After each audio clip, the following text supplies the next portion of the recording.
साथियों नमस्कार। उत्तर प्रदेश का लोकसभा चुनाव 2024 में बहुत ही बड़ा उलटफेर हो रहा है।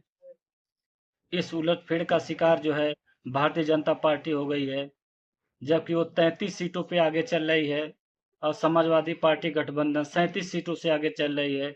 वहीं कांग्रेस की बात करें तो जो है वो लगभग 8 सीटों से आगे चल रही है और बहुजन समाज पार्टी की बात करें तो यहाँ पे सिर्फ 0 सीटें आ रही हैं, कहीं से भी उनका बढ़त नज़र नहीं आ रहा है।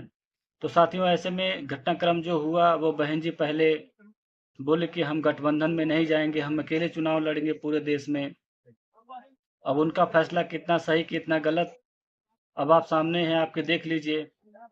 बहन जी की मैं बुराई तो नहीं कर रहा हूँ, लेकिन वो अपने घर से बाहर नहीं निकलेंगी, जनता में नहीं जाएंगी, जनता का मूड उनको पता नहीं रहेगा।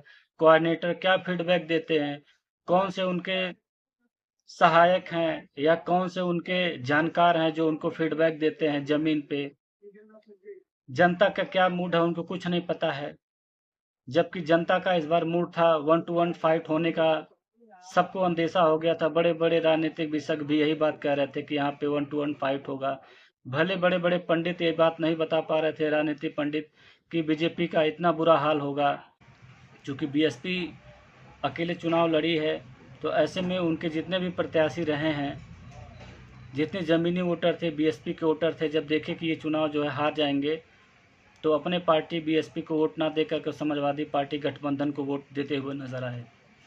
यही कारण है कि जो है कांग्रेस भी 8 सीटों से आगे चल रही है और समाजवादी पार्टी जो है 37 सीटों से आगे चल रही है।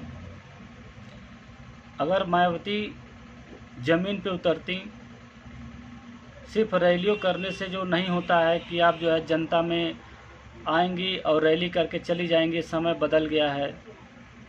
अब आपको ज़मीन पे उतरना पड़ेगा। एक एक मंडल का एक एक बार आपका जो है रैली रहता है, वहाँ पे तो आपको देखने को मिलते हैं, भीड़ इकट्ठा काफ़ी लोग होती हैं। अब समय बदल चुका है, पहले ऐसा हुआ करता था। मायावती से भूल सिर्फ एक ही बात का हुआ कि वो जनता का माइंड नहीं पढ़ पाई। उनको ये पता नहीं चल पाया कि जो है जनता क्या चाहती है। अगर आज वो गठबंधन में आती तो कम से कम 20 से 25 सीटें, 30 सीटें कम से कम उनके पास होती।